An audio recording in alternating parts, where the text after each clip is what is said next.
tree of knowledge, often viewed as a simple symbol of temptation and fall, holds a deeper, more profound meaning than most of us have been led to believe. What if I told you that the story of Adam and Eve is not about a mere fruit or a punishment, but about a cosmic power so dangerous that it could have wiped out humanity? The tree of knowledge was never just a tree. It was the doorway to a divine wisdom that the human race was never meant to access so soon. This is a truth that has been hidden for millennia, veiled beneath layers of misinterpretation and religious dogma. Have you ever wondered why we were forbidden from partaking of that knowledge? Was it because it was simply too dangerous? Or is there something far more profound at play here? Could it be that humanity, in its desire for wisdom, was unknowingly rushing into something that would forever alter the course of existence? In this video, we will reveal the shocking truth about the tree of knowledge and how its true meaning has been concealed throughout history. We will dive deep into the cosmic symbolism of this sacred tree, understand the serpent's role as a deceiver, and explore why humans were never meant to hold such power. You will learn why the knowledge we sought may have been so destructive, and why the divine wisdom that awaits us is still out of our reach, until we're truly ready for it. As we uncover these hidden truths, ask yourself, what are we truly ready for? What knowledge are we seeking that could change everything? Leave a comment with your thoughts below, and don't forget to like, share, and subscribe to continue this journey of discovery together. This is more than just a story. It's a powerful lesson about the responsibility we bear in the pursuit of wisdom. The tree of knowledge, a cosmic power beyond comprehension. When we talk about the tree of knowledge in the Bible, we must look beyond the surface. It wasn't simply a tree with forbidden fruit, but a cosmic source of power, a divine gateway that held the very essence of knowledge that could shape the world. The knowledge it offered was so profound, so dangerous, that even the angels themselves tread carefully around it. This was not a mere temptation. This was a force that could alter the very fabric of existence. In ancient cultures such as Mesopotamia and Egypt, sacred trees were seen as symbols of life and wisdom. They represented a connection between the human world and the divine, a bridge between heaven and earth. The tree of knowledge was no different. It was a cosmic bridge, a direct link to the divine wisdom that resided in the heavens. But this knowledge wasn't for everyone. In fact, it was so potent that it could unravel the world if misused, and therein lies the reason for the warning. Do not eat from this tree. Imagine for a moment standing at the edge of a vast chasm, knowing that the knowledge on the other side could grant you unimaginable power. But that power also came with the potential for destruction. You could have everything: immortality, wisdom, mastery over the elements. But at what cost? This is what Adam and Eve were confronted with. They were faced with a choice: to remain innocent, to trust in God's wisdom and timing, or to rush forward into the unknown, grasping for something they weren't ready to handle. In our own lives, we often face similar choices: opportunities for knowledge, for power, for growth. But how often do we rush into them, thinking we are ready, only to find ourselves overwhelmed and unprepared? It's a lesson we can learn from Eden. Knowledge is powerful, yes, but timing and wisdom are even more so. The tree was not merely a source of forbidden fruit, but a lesson in patience, in trusting God's divine plan for us. Let's pause and reflect.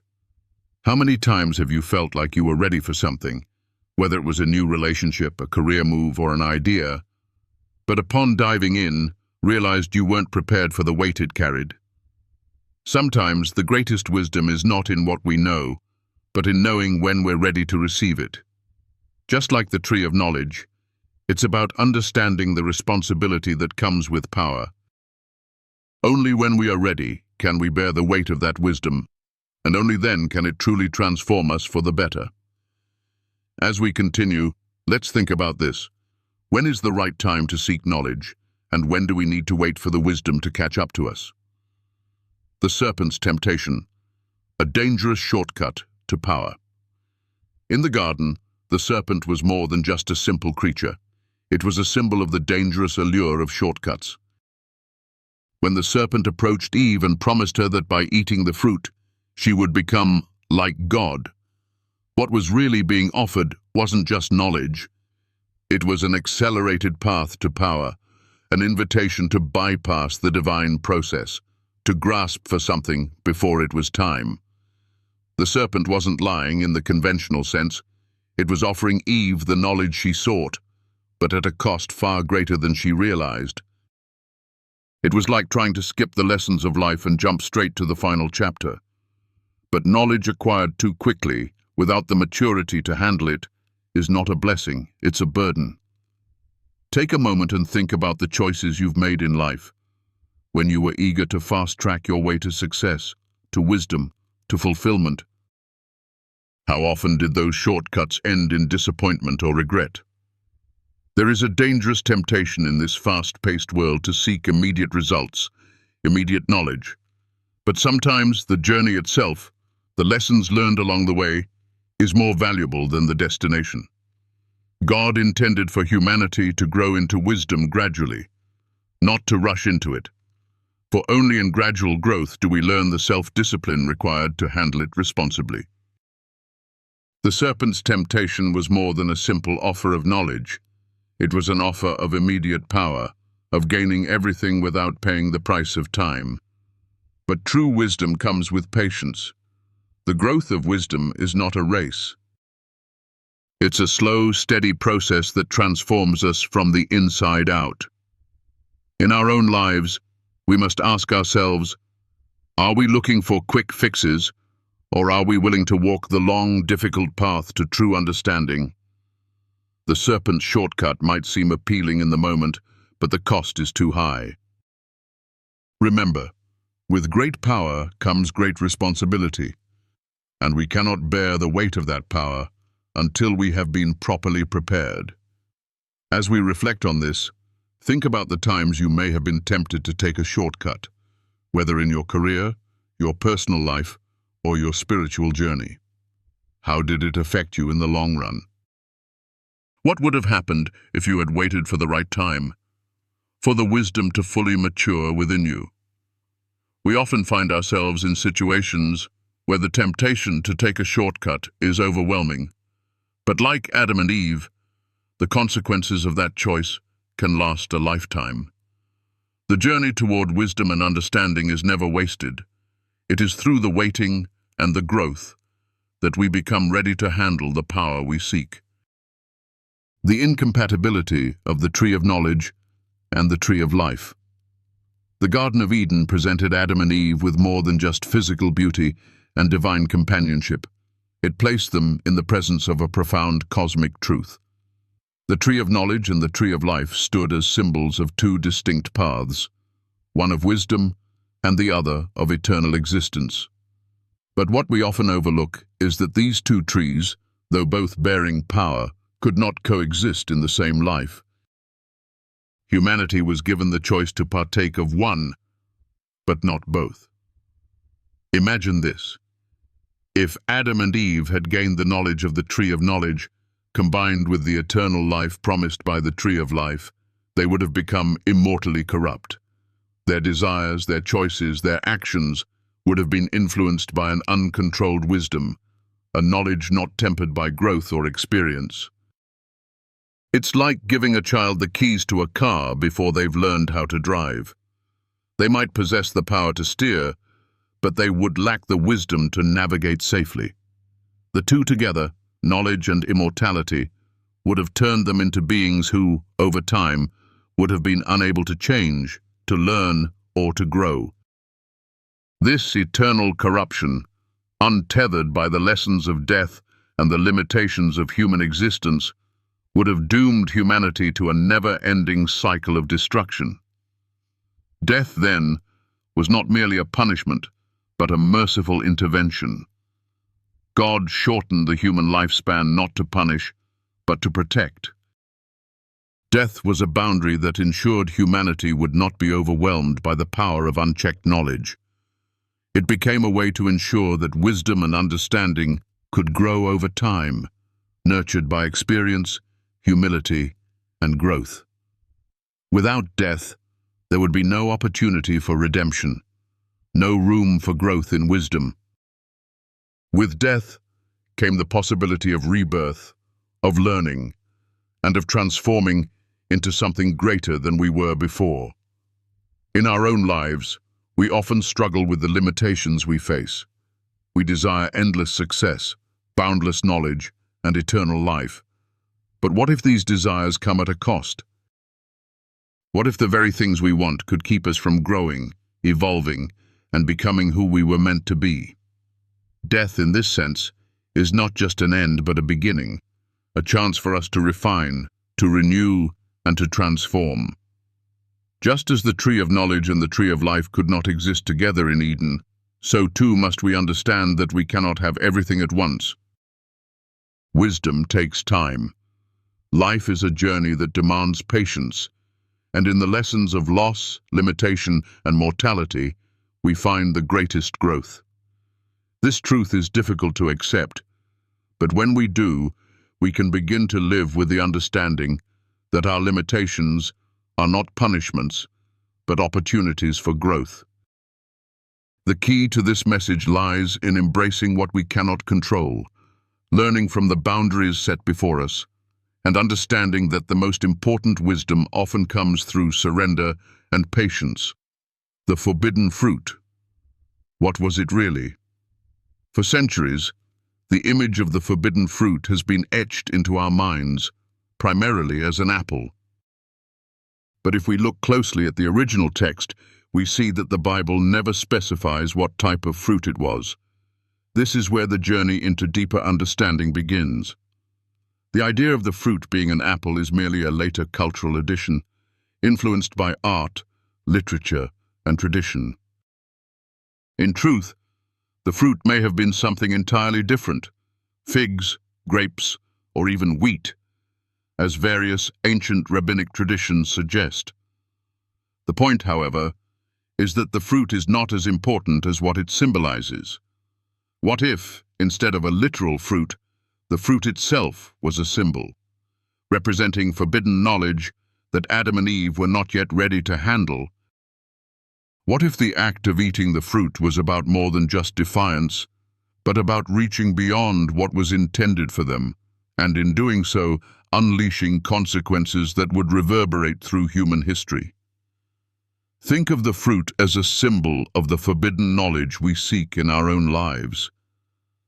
How many times have we reached for something prematurely, whether it's power, success, love, or understanding? We often try to take what we're not yet ready for. The fruit in the garden was not simply about the temptation to sin. It was a symbol of human nature, our desire to know more, to be more, even when we are not equipped to handle it. The knowledge represented by the fruit was not inherently evil, but it was dangerous when accessed too soon. In the same way, our desire for knowledge and power can be pure, but it can lead us into trouble if we rush ahead without the proper preparation, wisdom, or maturity. Consider the times in your own life when you sought something too soon. Perhaps you pushed for success, tried to rush through a relationship, or dove into a challenge without fully understanding the implications. The fruit in the garden, like the choices we make, teaches us a valuable lesson. Not everything is meant to be consumed immediately. Some things require time, growth, and patience before they can be fully understood and embraced. The temptation to rush and seize knowledge or power is a natural part of human nature. But the fruit teaches us that this pursuit, if done before we are ready, can bring about consequences we cannot undo. In reality, the fruit was not just a thing. It was a moment of choice, a moment where human beings reached for something beyond their grasp. And in this reaching, They learned the most profound lesson of all. Wisdom is not just about knowledge, but about knowing when and how to use it. It is about growth, timing, and readiness. So, as we reflect on the forbidden fruit, let us ask ourselves, what is the fruit in our own lives that we are tempted to reach for too soon? Are we prepared to handle it? And more importantly, are we willing to wait until the right time? The fruit in the garden was not a simple piece of fruit. It was a reminder that wisdom comes in stages, and maturity is the key to wielding knowledge responsibly. Ancient parallels. Are we repeating the same mistakes? The story of Adam and Eve and the tree of knowledge is not just an isolated event. It is a pattern that we see echoed throughout history, in the lives of many characters within the Bible, and even in our own daily lives. The yearning for forbidden knowledge and power, and the consequences of acting before the right time, is a repeating theme that transcends generations. Humanity has always been tempted to reach for something before it is ready, whether it is knowledge, power, or even relationships. Look at the story of Cain and Abel. Cain, driven by jealousy and the desire for approval, acted out of turn, taking justice into his own hands and murdering his brother. It's the same impulse that Adam and Eve experienced in Eden, reaching for something they weren't yet prepared for and paying a grave price. The result? A cycle of violence, regret, and irreversible consequences. Cain's act of violence was a direct consequence of trying to wield power without the wisdom or maturity to handle it. Similarly, the people at Babel, driven by a desire to build a tower to heaven, sought to defy the boundaries that God had set for them. They wanted to reach the heavens, to understand the divine knowledge, and to make a name for themselves. But in doing so, they sought to transcend the natural order. Their desire to rise above their limitations, to bypass the wisdom of the Creator, resulted in their downfall. God scattered them across the earth, creating divisions and languages where once there was unity. The pursuit of forbidden knowledge once again led to disarray. And then, there is the troubling story of the fallen angels in Genesis 6. The angels, having been given a place in the divine order, saw the daughters of men and took them as wives. In their desire to experience the world of humans, they crossed the line between their celestial role and earthly existence, and in doing so, they brought about the Nephilim, giants who were the result of this forbidden union. The angels reached for something that was not meant for them, and the consequences were felt by all of creation. Once again, we see the same pattern, the pursuit of forbidden knowledge, the desire to cross boundaries, and the catastrophic aftermath that follows. What these stories show us is the undeniable truth that the search for power and knowledge before we are ready can lead to disastrous consequences. Whether it is Cain's act of violence, the Tower of Babel's fall, or the corruption of the Nephilim, the Bible is filled with examples of humanity, and even divine beings, seeking knowledge, power, or control before they were ready for it. It's a cycle that repeats itself, generation after generation, because we continue to chase after what we are not prepared to handle. In our own lives, we may not be building towers or committing acts of violence, but the temptation to rush ahead, to grab at what we think we deserve or need, is ever present. How often do we find ourselves impatient, pushing forward before we are ready, only to find ourselves unprepared for the weight of what we sought? How many times have we, like Adam and Eve, reached for something that seemed so enticing, only to have it turn into something that brought regret or sorrow? It's a lesson we need to hear in our modern world, where everything moves so fast. We're often encouraged to act quickly, seize opportunities, and grab hold of what we can while we can. But the Bible reminds us that the pursuit of wisdom, power, and knowledge must be tempered with patience. It's not about rejecting the pursuit of growth, but about understanding the importance of timing. The right knowledge at the wrong time can have irreversible consequences. The right power, in the wrong hands, can destroy everything. As we reflect on these ancient stories, we must ask ourselves, are we repeating the same mistakes? Are we rushing toward things we aren't ready for? Are we seeking power or knowledge that could be more harmful than helpful? If we don't approach it with wisdom, the cycle of knowledge, will it end in revelation? Throughout history, humanity has been on a cycle of seeking knowledge too soon, of reaching for power before the time is right, and suffering the consequences. But the Bible also offers a glimpse of hope.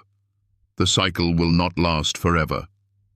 In Revelation, we are told that this cycle will come to an end, and we will return to the tree of life. But this time, we will be ready. At the end of the Bible, in the New Jerusalem, we see two trees of life, one on either side of the river of life.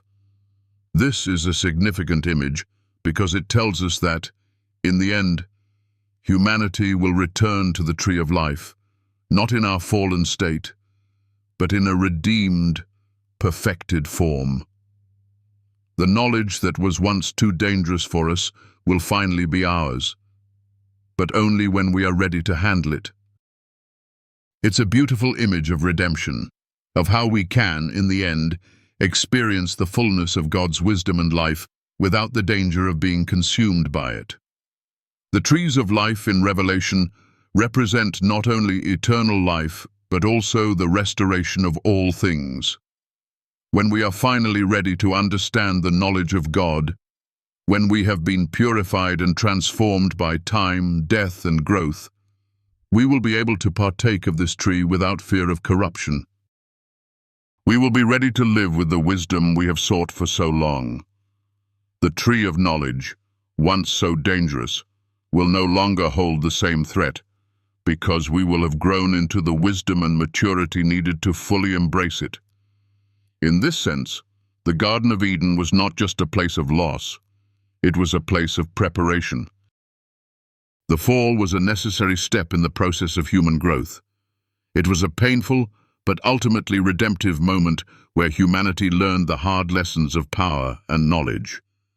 And in the end, we will return to that garden, not as fallen beings, but as perfected ones, able to partake of the tree of life in its fullness. The hope of the tree of life in Revelation is a reminder that the cycle of knowledge, power, and consequence is not endless. There is an end to the cycle, a time when we will be ready to handle the wisdom and power that were once beyond our reach. It is a reminder that while the search for wisdom may lead to suffering, it also leads to redemption. There is hope in the knowledge that in the end, all things will be made new, and we will finally be ready to embrace the fullness of what God has to offer.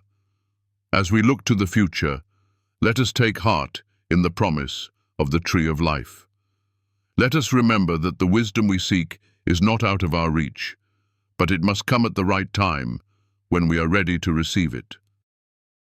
It is in the waiting, in the growth, and in the lessons learned along the way that we are prepared to partake of the fruit of eternal life. As we come to the end of this journey, I want you to pause for a moment and reflect. The story of the tree of knowledge, the tree of life, and the serpent's temptation is not just a story of the past, it is a mirror of our present-day struggles. It is a story that touches the deepest parts of our human nature, reminding us of the constant pull between wisdom and power, between what we want and what we need. It's a journey that echoes in our hearts, challenging us to look at the choices we make and ask, am I truly ready for the wisdom I seek? We've walked through the ancient narratives, learning that knowledge, while a beautiful gift, is also a heavy burden. We've seen that the pursuit of understanding before we are ready can lead us down a path of destruction and regret. Yet, there is a healing truth in these stories, a truth that we can carry with us every day. The knowledge we seek, the wisdom we long for, can only be fully embraced when we are ready, when we've grown into it. Just like Adam and Eve, we are constantly learning, constantly growing, and constantly being prepared for what lies ahead. The journey might be difficult, but it is also deeply transformational. And in the end, it's not just about knowledge. It's about the power to use that knowledge responsibly, to live with wisdom, humility, and grace. It's about learning to wait, to trust that the right time will come, and when it does, we will be ready to embrace the fullness of what God has for us. Just as the trees in Eden represented divine wisdom and eternal life, so too do we have the opportunity to partake in that divine wisdom, when we are ready, when we've grown into it. So, as you go forward today, I invite you to reflect on the choices you are making. Are you rushing towards something, reaching for knowledge or power that you may not yet be ready for? Are there things in your life that you're grasping for, only to realize that perhaps they are not for you in this season? Trust that God's timing is always perfect, and that wisdom comes not just from what we learn, but from the lessons we live and the growth we experience along the way. If this video has touched your heart and opened your eyes to a deeper understanding of the story of the tree of knowledge and the tree of life, if it has helped you find peace amidst the chaos or brought clarity in the midst of confusion, I humbly invite you to support this channel. If you found value in these words, in the stories shared, and in the truths that we uncover together, consider giving a little energy back so I can continue to bring more of God's light into this world. Your support, no matter how small, is priceless to me, and it allows me to keep creating videos that explore the deeper, more meaningful aspects of life and faith. I deeply appreciate you being here, taking the time to listen, to reflect, and to grow alongside me. Your presence here means more than words can express.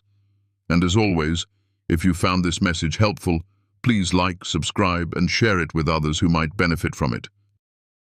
Let's continue to explore, to learn, and to grow together in faith and wisdom. The journey is just beginning, and I'm so grateful that we can walk it together. Thank you, from the bottom of my heart, for being part of this community. May the wisdom of God guide you in all things, and may you find peace and joy in His perfect timing.